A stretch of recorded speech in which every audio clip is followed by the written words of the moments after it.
नमस्कार, मैं हूं श्रीकांत प्रजापति और आप मेरे साथ देख रहे हैं बीसीसी न्यूज। आई खबरों में बढ़ने से पहले डालते हैं सुर्खियों पर एक नजर।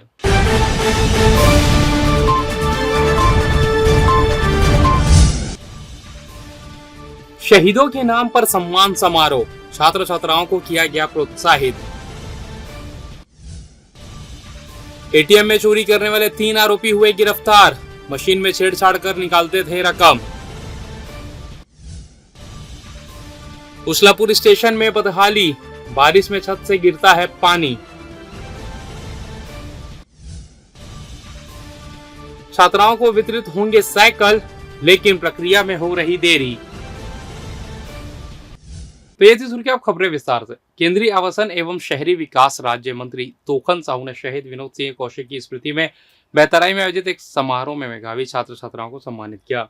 कार्यक्रम का आयोजन शहीद विनोद सिंह कौशिक सेवा ट्रस्ट द्वारा किया गया। अतिथियों ने भारत माता, स्वामी विवेकानंद और शहीद विनोद सिंह कौशिक की छायाचित्र पर माल्यार्पण व दीप प्रज्वलित कर सम्मान समारोह का शुभारंभ किया।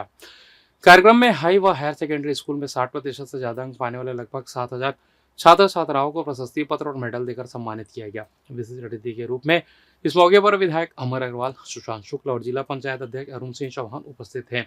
मुख्य अतिथि के आसंदी से तोखन साहू ने कहा कि युवा हमारे देश के भविष्य हैं, उन्हें बेहतर शिक्षा दिलाना हमारा दायित्व है।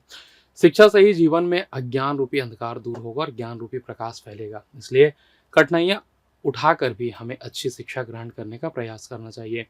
पढ़ाई को हमें खेल भावना से लेना चाहिए, ज्यादा तनाव न ले। जहां भी शंका हो, गुरुजनों का मार्गदर्शन लेना चाहिए। विधायक अमर अग्रवाल ने मेधावी बच्चों को सम्मानित करने के लिए आयोजित कार्यक्रम की सराहना की। उन्होंने कहा कि आज भी लगभग 50% बच्चे 12वीं के बाद विभिन्न कारणों से कॉलेज नहीं जा पाते। इस समस्या को दूर करने के लिए सरकार ने शिक्षा ऋण में ब्याज की रियायत की घोषणा की है। उन्होंने कहा कि युवा जिन्हें देश को नेतृत्व देते हैं, जब वह शिक्षित होंगे तो आगे चलकर देश भी विकसित होगा। उन्होंने कहा कि विद्यार्थियों को सम्मानित कर शहीद विनोद सिंह कौशिक को याद करना ट्रस्ट की अच्छी पहल है। शहीद विनोद सिंह कौशिक स्मृति ट्रस्ट के अध्यक्ष दिलेंद्र कौशिक ने स्वागत भाषण दिया। उन्होंने शहीद विनोद कौशिक का जीवन परिचय भी दिया। सीजी पुलिस में वे उप निरीक्षक के पद पर कार्यरत थे। वर्ष 2018 में नारायणपुर जिले में नक्सलियों से लोहा लेते हुए वीर गति को प्राप्त हुए थे। विनोद कौशिक जी, जिन्होंने अपने जीवन का सर्वोच्च बलिदान दिए हैं, ये भारत माता के महान सपूत हैं। बिलासपुर का बेटा इस देश और समाज की रक्षा करते हुए अपने प्राणों की आहुति दिए हैं। मैं इस मंच के माध्यम से श्री विनोद कौशिक जी के चरणों में श्रद्धा सुमन अर्पित करता हूँ, नमन करता हूँ, प्रणाम करता हूँ। उनके माता पिता भी विराजमान है, मैं उनको भी प्रणाम करता हूँ।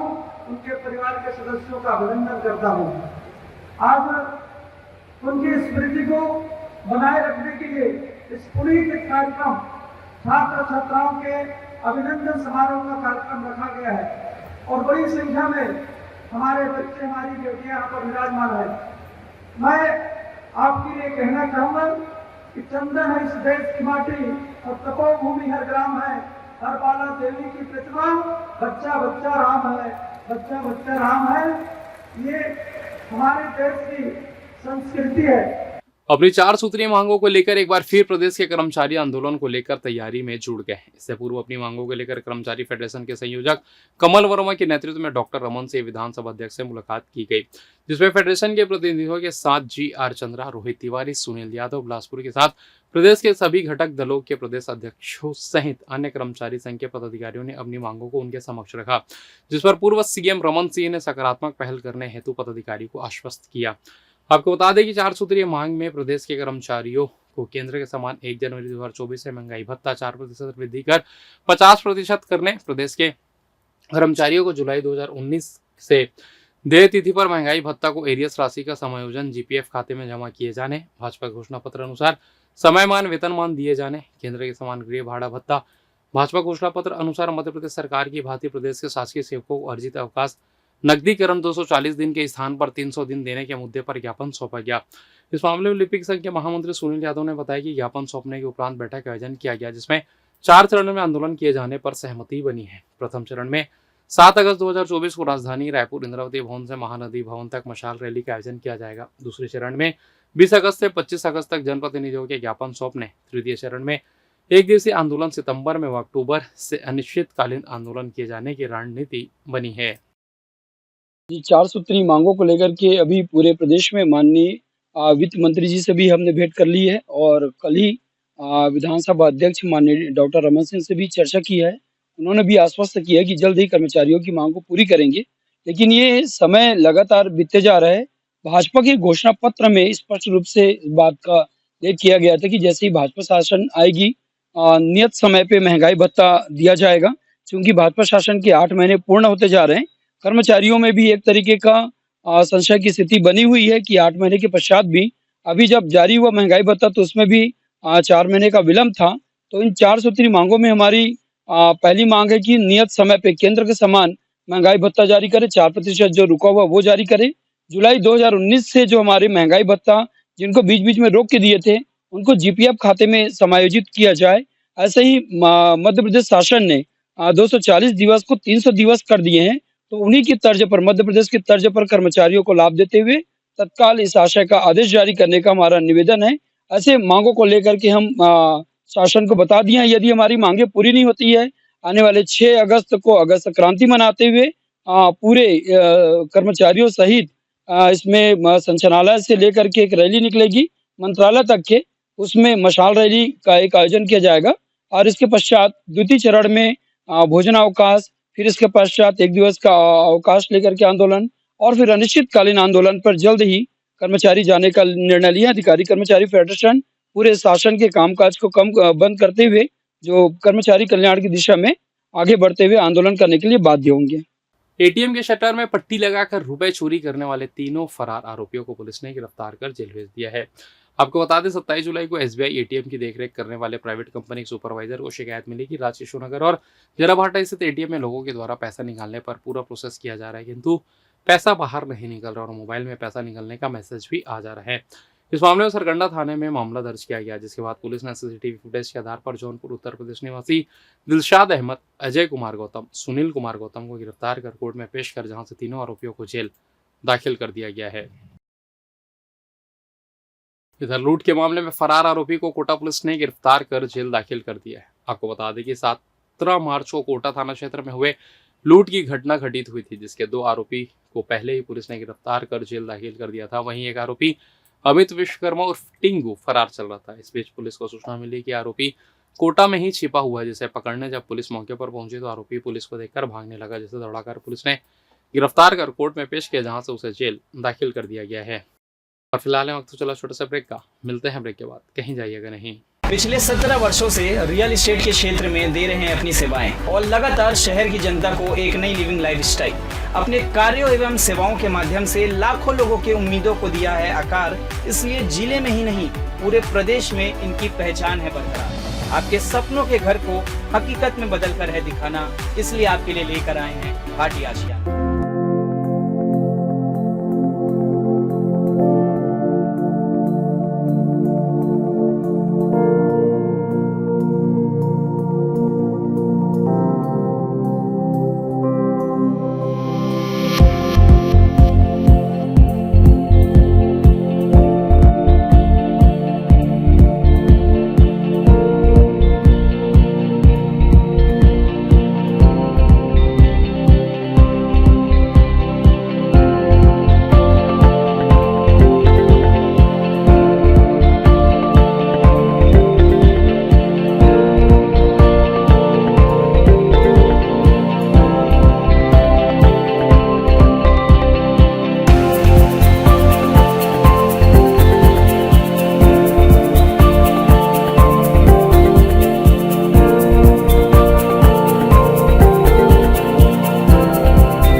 ब्रेक के बाद आप सभी का स्वागत है। ये बढ़ते अगली खबर की ओर। बिलासपुर में बारिश के साथ रेलवे के दावों की पोल खुलती तस्वीर सामने आई है। करोड़ों खर्च कर डेवलप किया जा रहा है शहर का उसलापुर रेलवे स्टेशन थोड़ी ही देर की बारिश में ही पानी पानी हो गया है। शेड के लीकेज और उससे गिरते पानी के धार ने प्लेटफॉर्म को पानी पानी कर दिया है। प्लेटफॉर्म में बारिश के पानी से बचने तक की ठोस व्यवस्था नहीं है। जगह जगह से प्लेटफॉर्म में लगे शेड लीक है, जहां से पानी की धार या ये कहें पानी का फव्वारा सीधे प्लेटफॉर्म में गिर रहा है और पूरे प्लेटफॉर्म को पानी पानी कर रहा है। इसे प्लेटफॉर्म और वेटिंग हॉल में पानी तक भर रहा है। इधर इसी अव्यवस्था के बीच यात्रियों को पानी से भरे प्लेटफॉर्म में चलना पड़ रहा है। यात्रियों का कहना है कि रेलवे के दावे और हकीकत अलग है। रेलवे मूलभूत सुविधा और जरूरी व्यवस्थाओं तक को दुरुस्त नहीं कर पा रहा है। पुलिस ने जुआ खेलते 7 आरोपियों को गिरफ्तार किया। उनके पास से 60,200 रुपए जब्त कर जुआ एक्ट के तहत कार्रवाई की गई है। श्रीगट्टी थाना क्षेत्र के तिफरा स्थित श्रीराम सर्विसिंग सेंटर के पीछे जुआ खेलने की सूचना पुलिस को लग गई। श्रीगट्टी पुलिस ने मौके पर दबिश देकर जुआ खेलते हुए राजेश साहू, विकास वर्मा, दुर्गेश कश्यप, रवि भोई, प्रदीप रजक, विशाल दुबे इन 7 लोगों को गिरफ्तार कर उनके पास से 60,200 रुपए नगद रकम जब्त किया। पुलिस ने जुआरियों के खिलाफ छत्तीसगढ़ जुआ प्रतिषेध अधिनियम के तहत कार्रवाई की है। मैसूर घूमने गई युवती से होटल में युवक से दोस्ती हो गई। उसके बाद शहर आकर शादी का झांसा देकर उसके साथ अनाचार कर उसका वीडियो बना लिया। फिर वीडियो वायरल करने की धमकी देकर युवती से 5,22,000 रुपए वसूल लिए। इधर युवती की शिकायत पर तारबार पुलिस ने आरोपी युवक को गिरफ्तार कर लिया। दरअसल तारबार थाना क्षेत्र की रहने वाली युवती सन 2023 जुलाई में मैसूर गई हुई थी। वहां होटल के रिसेप्शनिस्ट यूपी बरेली निवासी अमित तिवारी से उसकी जान पहचान हो गई। उसके लौटने के बाद अमित ने सोशल मीडिया में उस युवती से दोस्ती कर ली। इस दौरान दोनों के बीच प्रेम संबंध भी हो गया। अमित शहर आकर तारबार क्षेत्र के एक होटल में युवती को मिलने के लिए बुला और शादी का झांसा देकर उससे शारीरिक संबंध बना लिए। उसके बाद आरोपी अमित तिवारी ने उसकी अश्लील वीडियो बनाकर युवती को ब्लैकमेल करने लगा, जिसके बाद वह अब तक 5,22,000 रुपए दे चुकी थी। एक बार फिर आरोपी शनिवार को शहर आया और युवती से पैसे मांग रहा था, मगर इस बार युवती ने इसकी जानकारी तारबार पुलिस से कर दी, जहां पुलिस ने आरोपी को गिरफ्तार कर जेल दाखिल कर दिया है। सरस्वती साइकिल योजना के तहत शासकीय स्कूलों में अध्ययनरत 9वीं क्लास के छात्राओं को निःशुल्क साइकिल का वितरण किया जाता है, जिसको लेकर जिले के कछुए गति से कार्य किया जा रहा है। आपको बता दें कि अब तक सरस्वती साइकिल योजना के तहत बांटे जाने वाले साइकिल तैयार ही नहीं हो सके हैं।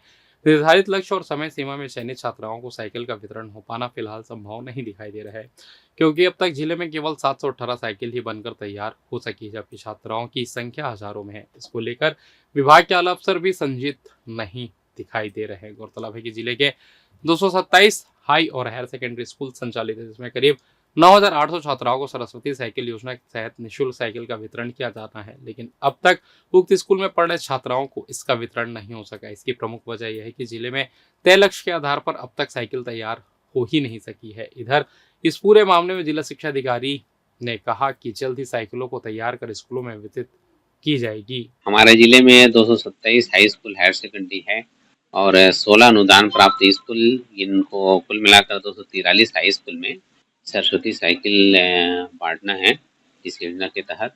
तो इसमें 9,608 छात्राओं को ये साइकिल वितरित करना है।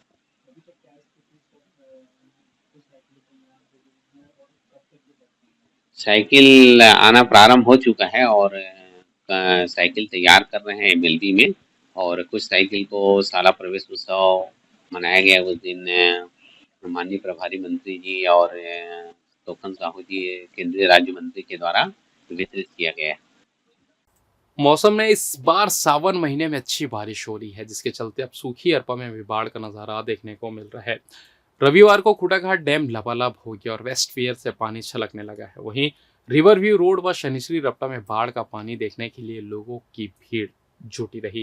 इस बीच रिमझिम फुहारों के साथ बारिश होती रही। लगातार एक सप्ताह से हो रही बारिश के चलते दिन के तापमान में जबरदस्त गिरावट दर्ज की गई है। तापमान औसत से 4.5 डिग्री सेल्सियस गिरकर 26.8 डिग्री सेल्सियस पर आ गया है। और फिलहाल इस बुलेटिन में बस इतना ही। मुझे दीजिए इजाजत, फिर होगी आपसे मुलाकात। तब तक देखते रहिए BCC न्यूज। नमस्कार।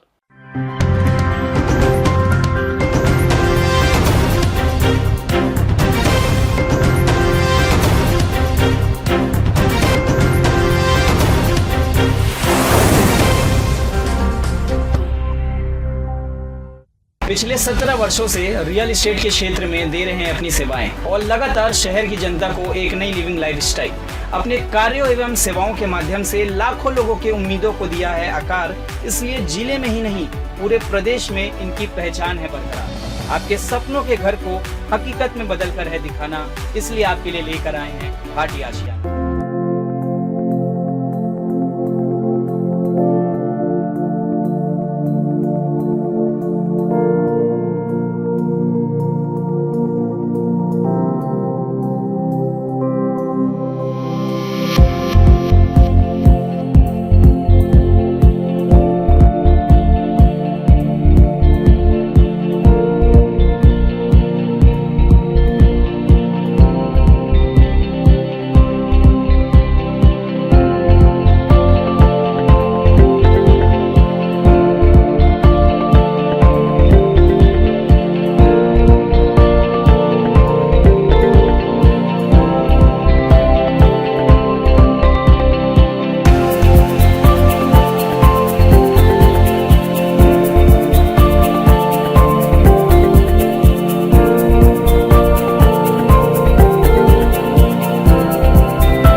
सोनी स्पोर्ट्स नेटवर्क पर देखिए श्रीलंका वर्सेस इंडिया। इस राइवलरी ने हर जनरेशन को सेलिब्रेशन का रीजन दिया। स्माइलिंग असैसिन, मास्टर ब्लास्टर या फिर चेज मास्टर, हर लेजेंड को विटनेस करने का रीजन। अब देखना ये कि ये जनरेशन सेलिब्रेशन का कौन सा रीजन देगी। श्रीलंका वर्सेस इंडिया 27 जुलाई से शाम 6 बजे लाइव, सिर्फ सोनी स्पोर्ट्स नेटवर्क पर।